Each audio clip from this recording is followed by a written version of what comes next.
우리는 죄악에 헤매다가 이제 구원을 받고 하나님의 백성이 되었으니까 우리 삶이 정비되고 우리 생각이 정비되고 우리 태도가 정비가 되어져야 되겠죠. 바꿔져야 된다 그 말이죠. 본문은 베드로서의 신앙생활에 대해서 그 베드로의 신앙생활에 대해서 깊이 설명하고 있는데요. 그 내용은 한마디로 우리 신앙생활을 정비해야 한다는 것입니다. 바꿔져야 되는 것이죠. 정비된 신앙생활은 그 결과가 하나님을 기쁘시게 하고 영원하게 하고 모든 사람에게 덕을 세우고 유익하게 하고 자기 자신의 축복과 생활을 그 생활 속에서 복을 받을 수 있다는 것이죠.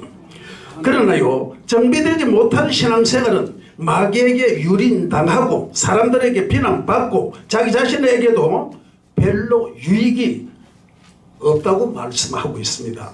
결국 하나님께 욕을 돌리고 교회의 덕을 세우지 못하고 그러면서 살아간다는 것입니다. 그렇다면 정비된 신앙생활은 어떠한 것인가를 본문을 통해서 몇 가지를 한번 살펴보고자 합니다.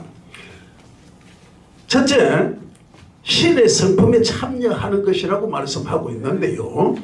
본문 4절에 이로써 그 보배롭고 지극히 큰 약속으로 말미암아 너희로 정욕을 인하여 세상에서 썩어질 것을 피하여 신의 성품에 참여하는 자가 되게 하셨으니라고 그렇게 말씀하고 있습니다. 이건 무슨 말씀인가 하면은 하나님의 성품, 다시 말하면은 우리는 이제 죄악된 세상에서 죄악 가운데 태어나가지고 세상 속에서 살아온 그러한 버릇 잘못된 그 삶의 형태를 이제 우리를 만드시고 창조하신 하나님의 성품을 따라가야 된다는 것입니다. 그러기 위해서는 인간이 범죄하여 상실하였던 하나님의 형상을 다시 한번 회복해야 된다는 그런 의미를 갖고 있습니다. 하나님의 형상 회복은 보이는 외모의 형상이 아니고 보이지 아니하는 내적 본성의 그 하나님을 닮아가는 그런 형상을 말씀하고 있는 것이죠. 그렇기 때문에 우리가 그 형상을 닮아감으로 해서 나의 생활이 바뀌고 나의 언어가 바뀌고 행동이 바뀌고 모든 것이 바꿔진다는 것입니다. 이렇게 바꿔지지 않고 하나님의 자녀다 예수를 믿는다 하는 것은 말로만 하는 것이지 신령한 그러한 믿음이 아니라는 것이죠. 거기에 있어는 첫째 하나님의 거룩한 성품을 닮아서 우리 성품도 거룩해지라고 말씀하고 있습니다. 하나님의 성품은 원래 거룩입니다. 그러므로 우리도 거룩으로 나아가야 된다는 것이죠. 그러기 위해서는 여러분들 기도 많이 하시고 말씀 많이 보고 또한 말씀대로 행하고 살아가는데 그게 중점이 되어진다 이렇게 말씀드릴 수가 있죠. 또 두 번째로는 하나님 어려우신 성품을 닮아 우리 성품도 어려워지라고 했습니다. 어렵다 하는 것은 죄가 없다고 하는 것이고 또한 죄에서 떠난 그러한 사람을 가르치는 것이죠. 그러므로 우리는 이제 예수 그리스도의 보혈 피로 깨끗이 씻음을 받아서 어려움에 참여하는 여러분들 되시기를 주님으로 부탁을 드립니다. 그리고 세 번째는 하나님의 선하신 성품을 닮아 간다는 말씀인데요. 이 선하심이라는 것은요 정말로 우리가 다시 한번 깊이 한번 되새겨 볼 필요가 있습니다. 하나님이 선하시지 아니하면 죄악 가운데 살아가는 우리를 구원하여 주시겠는데 그 말이죠. 지금 가는 우리를 다시 살리시려고 당신의 외아들 예수 그리스도를 보내주시겠는 그 말이죠. 그러므로 하나님의 선하심은 우리를 되살려 주신 정말로 고마운 성품입니다. 그러므로 우리도 그 성품을 닮아가야 한다 하는 것입니다. 그리고 인간이 범죄해서 원수가 되었던 하나님과의 바른 교제를 회복한다는 그런 다른 의미를 가지고 있습니다. 그렇다면 하나님과의 영적인 교제는 어떻게 이루어지느냐 하는 것이 문제죠. 첫째, 하나님을 멀리 떠났던 인간이 하나님과 가까워지게 해야 된다 하는 것인데 하나님과 가까워진다는 것은 오직 기도로 말씀으로 찬양으로만 가까워질 수가 있는 것이죠. 우리는 모두가 다 하나님의 눈으로 직접 볼 수가 없어요. 하지만 하나님을 만나는 그 하는 기준은 오직 기도에 있습니다. 말씀에 있고요. 그렇기 때문에 하나님 멀리 떠들었던 인간이 하나님과의 가까워질 수 있는 그 길은 오직 기도밖에 없다 하는 것을 여러분들 명심하시길 바랍니다. 그리고 하나님을 대적하던 인간이 하나님과 합병하게 되었다고 말씀하고 있습니다. 우리는 예수를 믿지 아니했을 때는 언제든지 하나님이 가장 싫어하는 그러한 자리에 갔고 그러한 어떠한 물체 앞에서 절하고 빌고 공들이고 그랬습니다. 그러나 이제 우리는 하나님을 영접함으로 해서 우리 삶이, 우리 생각이, 우리 태도가 모두 바꿔져야 한다는 것이죠. 그래서 대적하던 그 관계가 하나님 앞에 이제 하나님을 신뢰하고 그 앞에 무릎 꿇고 그 앞에 기도하는 그러한 우리의 삶이 되어졌다 하는 것을 우리가 믿으시고 이제 그러한 삶이 다시 옛날과 같이 되도록 하지 마시기를 주님 이름으로 부탁을 드립니다. 그리고 하나님의 진노와 저주 아래 있던 인간이 이제는 하나님의 국률함과 은총 속에서 영생을 누리게 되었다라고 말씀을 하고 있습니다. 이 영생은 영원히 죽지 아니하는 삶이죠. 그렇다면 우리는 이제 세상이 아무리 누가 뭐라 그래도 총칼로 우리를 위협해도 우리는 영원히 살 수 있는 그러한 복을 받았다 하는 것을 우리가 믿으시고 용기 있는 신앙생활을 하시길 바랍니다. 이번 이 코로나 바이러스로 인해서 우리 교회에 은근히 지금 핍박이 들어오고 있습니다. 이럴 때 우리는 더욱 기도해야 되고요. 이 앞에 당당히 서야 되고요. 그러므로 어디든지 그들 앞에 불하지 말고 정말로 하나님 앞에 비켜서 떠나는 일이 없는 저와 여러분 되시기를 다시 한번 부탁을 드리겠습니다. 이와 같이요 하나님의 성품에 동참한 정비된 신앙생활은 하나님의 형상을 회복해서 하나님과 깊이 교제를 하게 되고 하나님의 집에 영원히 거하게 된다는 것이 본문의 중점적인 말씀입니다. 그리고 두 번째로는 신앙의 열매를 맺는다고 했는데요, 우리의 신앙생활이 정비되어 있지 않은지 또 신앙의 열매로 보아서 정비가 되어 있나 안 되어 있나 하는 것을 알 수가 있다고 말씀하고 있네요. 이 점에 대해서 사도 베드로는 본문 5절과 7절에서 신앙의 7가지 열매를 설명하고 있습니다. 열매가 있는 정비된 신앙생활은 조화를 이룬 신앙생활이 되고 무장된 신앙생활이 되며 완전 모든 것을 갖춘 신앙생활이라고 말씀드릴 수가 있습니다. 그렇다면 신앙의 7가지 열매는 무엇입니까? 첫째, 신앙에 덕이 있어야 된다고 말씀하고 있습니다.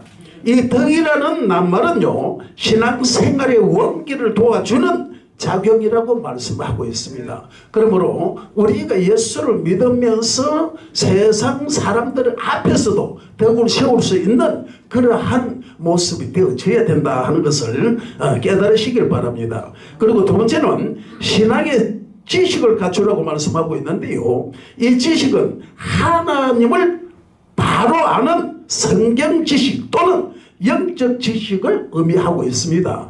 우리가 이제 예수를 믿는다고 말만 하지 말고 하나님은 어떠신 분인가 하는 것을 바로 깨달고 바로 알아야 된다는 것이죠. 그래야 그분의 말씀을 우리가 신뢰를 가지고 복종할 수 있고 순종할 수 있다는 겁니다. 이것이 오늘 말씀에서 우리에게 주는 교훈이다, 그렇게 볼 수가 있습니다. 또 세 번째로는 신앙의 절제를 갖추라고 말씀하고 있는데요, 이 절제는 나 자신을 관리를 바로 하는 그러한 의미를 가지고 있습니다. 내가 신앙생활을 하면서도 나를 절제하지 못하고 바로 관리하지 못한다면 옛날 버릇 그대로 세상을 살아간다면 저 예수 믿는 사람은 예전에나 지책을 받을 것이고 남으로부터 주목을 받게 될 것입니다. 그러면 우리는 이제 예수를 믿음으로 해서 절제하는 이러한 습관을 갖춤을 해서 옛날 생활이, 옛날 태도가, 옛날 말씨가 정보에 되고 바꿔져야 된다 하는 것을 믿으시길 바랍니다. 그리고 네 번째는 신앙의 인내를 갖추라고 말씀하고 있는데요. 여기 인내는 시험과 환난과 어려움과 고난을 극복해 나가는 원동력을 의미하는 것입니다. 지금 이 시대를 우리가 이길 수 있는 것은 오직 기도, 오직 말씀, 오직 찬양이 있다는 것을 여러분들 명심하시길 바랍니다. 지금 정말로 거센 한란 풍파가 지금 불어닥치고 있습니다. 세계적으로, 국가적으로. 그렇기 때문에 우리는 이 믿음을 꼭 붙잡고 이 한란에 절대로 휘말리지 마시기를 주님 이름으로 부탁드리겠습니다. 그리고 다섯 번째는 신앙의 경건을 갖추려고 말씀하고 있는데요. 이 경건은 하나님을 경외하는 선별된 생각과 태도를 의미하고 있습니다. 다시 말하면 우리는 선별된 하나님의 택한 하나님의 택자들입니다. 모두가. 그리고요, 여러분들은 이제 하나님의 말씀을 가지고 세상 사람들을 지도하는 지도자의 자리에 앉아 있습니다. 그렇다면 우리가 하나님을 아는 지식이 더 풍부해져야 세상 사람들 앞에서 하나님이 누구시라는 것을 설명할 수 있고 하나님을 경외하고 따라올 수 있게끔 부를 수 있는 그러한 삶을 살아가게 될 것입니다. 그러므로 우리는 항상 하나님 앞에 영광 돌릴 수 있는 그러한 여러분이 되시기를 주님을 부탁드리겠습니다. 아직도 세상에 젖어서 세상을 따라 살아갈 수 있다면은 이것은 기도가 부족한 것이고 말씀이 좀 내 마음을 사로잡지 못했다고 볼 수 있죠. 그러므로 여러분들 기도 깊이 해서 하나님을 확실히 알아서 하나님 앞에서 우리는 당당히 서서 복음을 외치는 저 여러분 되시기를 주님으로 부탁을 드리겠습니다. 그리고 여섯 번째는 신앙의 형제 우애를 갖추려고 말씀하고 있습니다. 이는 필리아의 사랑을, 즉 사회적 사랑을 의미하는데요. 그렇습니다. 우리가 하나님의 본성은 사랑이십니다. 그러면 우리도 사랑을 가지고 내 이웃, 내 형제, 내 자매들을 사랑한과 동시에 주위에 믿지 아니한다고 해서 적대시하지 말고 사랑으로 품어주고 그들을 안아줄 수 있는 넓은 그런 마음을 가져야 됩니다. 저들이 나를 대적한다고 해서 맞서서 같이 대적하고 같이 싸우는 것이 아니라 오히려 그들을 위해서 기도해주고 사랑으로 품어줄 수 있는 그러한 마음씨를 갖추라는 것입니다.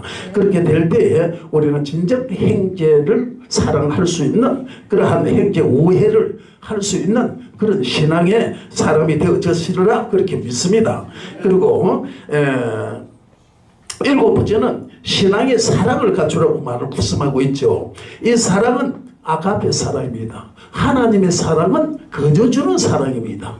대가를 바라지 아니하는 사랑입니다. 그렇기 때문에 하나님께서는 당신의 외아들을 우리의 대속물로 내어주신 그 사랑입니다. 그러면서 우리에게 뭘 원했습니까? 아무것도 원하지 않았습니다. 다만 우리가 죄악에서 떠나서 하나님의 형상으로 도로 되돌아가기를 원하시는 그 마음밖에 없었어요. 그렇기 때문에 이 하나님의 사랑은 그저 주는 사랑. 그런데 우리는 사랑을 한다면 꼭 대가를 바랍니다. 나가 너를 사랑하니 너도 나를 사랑해라. 또는 무엇을 달라, 무엇을 해라. 이러한 어떤 대가를 바라는데 우리는요, 성경은 분명히 말씀하고 있습니다. 여러분은 작은 자가 되라, 낮은 자가 되라, 그리고 주는 자가 되라, 베푸는 자가 되라, 이렇게 하지만은 여러분은 항상 그 마음에 그러한 말씀이 따르지 않냐고 내 이기적인 이러한 어떠한 중심을 가지고 어떤 것을 요구를 하고 있다 그 말이죠. 이러므로 이것은 예수 사랑이 아니고 하나님의 사랑이 아니라는 것입니다. 그렇기 때문에 우리는 하나님의 사랑, 아가페적 사랑을 가지고 죽어가는 저들을 위해서 기도하는 여러분들 되시기를 주님으로 부탁을 드리겠습니다.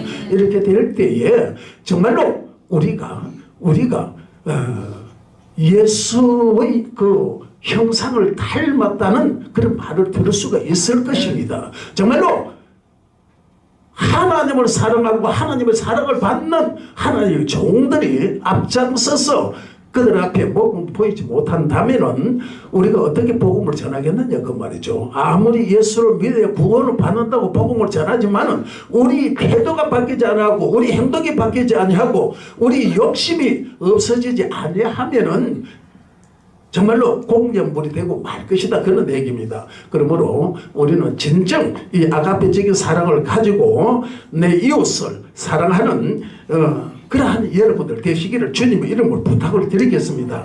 하나님과 이웃을 사랑하는 종교적 차원의 그러한 사랑을 우리는 분명히 실현하고 베풀 수 있는 저와 여러분들 되시기를 주님 이름으로 부탁을 드리겠습니다. 어디로 가더라도 우리는 하나님의 자녀요, 또한 여기 모인 여러분들은 하나님의 종입니다. 그렇다면 여러분들은 더더욱 누구보다도 하나님 말씀을 가지고 바로 서서 복음을 전하는 그러한 저와 여러분 되어져야 되리라 그렇게 믿습니다. 그렇기 때문에 이러한 아가페적 사랑을 가지고 이 정말로 흔들리는 이 세대에 이 세상을 바로잡는 저와 여러분 되시길 주님으로 부탁을 드리겠습니다. 그래서 정말로 우리가 찬양을 한번 하더라도 어디 가서 기도를 한번 하더라도 내 심령에서 정말로 내 양심을 거스르지 아니하고 오직 하나님의 뜻에 합한 그러한 찬양을 하고 그러한 기도를 하고 또한 하나님이 주신 그 말씀을 제대로 가감하지 말고 바로 선포할 수 있는 그러한 여러분 되어져야 될 줄로 믿습니다. 정말로 지금 이 많은 유명한 그러한 주의 종들 보면은 모두가 좀 막 웃기고 그냥 이 분위기를 그냥 이렇게 뭐 들띄우는 이런 말씀을 하시는데 그 말씀을 내가 가만히 듣고 보면 그 속에 알맹이가 아무것도 없어요. 그냥 그 시간만 이렇게 해서 벙벙 뛰어서 그냥 박수만 받는 그것이지. 그래서 우리 말씀은 하나님 말씀이 중심을 가지고 그 말씀을 바로 전하는 것이 우리 삶이고 하나님 우리에게 맡기진 사명이다 그 말이죠. 그렇다면은 이러한 시대에 그 말씀 바로 전할 수 있는 저와 여러분이 되어져야 된다 그 말입니다. 에스겔서 37장을 보면 에스겔에게 하나님이 당신의 말씀을 대언하라고 했을 때 역사와 기적이 나타난 것이지 너 말 전하라고 해가지고 자기 말 해서 기적이 나타나질 않아요. 또한 우리에게 하나님도 분명히 말씀하셨습니다. 예수 이름으로 너희가 귀신을 쫓아내며 새 방언을 말하며 뱀을 집으며 무슨 독을 마실지라도 해를 당하지 아니하며 병든 사람에게 손을 얹으되 나으리라 그렇게 말씀하고 있지 않아요. 그렇기 때문에 우리는 오직 하나님 말씀을 바로 전하고 내가 아닌 예수 그리스도의 이름으로 손을 얹고 기도할 때 역사와 기적이 나타난다 그렇게 볼 수가 있습니다. 그렇기 때문에 우리는 항상 오늘 본문에서 주신 이 말씀을 깊이 한번 명상해 보시고 이와 같이 우리 신앙생활을 정비해서 정말이지 택하심을 받은 여러분들은 그 마음에 오직 예수 그리스도를 마음의 중심에 두고 그분이 행하신 대로 행하는 저와 여러분 되시길 주님 이름으로 부탁을 드리겠습니다. 그러기 위해서는 우리는 항상 쉬지 말고 기도를 해야 되고 열심히 말씀을 삼고하고 또한 찬양을 해야 됩니다. 이 세 가지 방법밖에 없습니다. 그래서 하나님의 말씀 중심으로 살아갈 때 언제든지 말씀하신 분은 하나님이시기 때문에 하나님은 당신이 하신 말씀에 책임을 지십니다. 그렇기 때문에 우리는 오직 하나님 말씀을 바로 선포하면 우리가 그 말씀대로 되어질 수는 없어요. 그 말씀에 따라서 하나님이 일을 하시죠. 그래서 역사와 기적과 표적을 볼 수 있는 것입니다. 그렇기 때문에 언제든지 하나님이 일을 할 때는 나는 없고 오직 예수를 믿는 그 믿음으로 굳게 서서 하나님 말씀을 바로 선포하면 일은 하나님이 하신다 하는 것을 믿으시고 힘 있는 용기 있는 그리고 말씀 중심에 서서 복음을 전하는 저와 여러분 되시기를 주님 이름으로 부탁을 드리겠습니다. 아멘.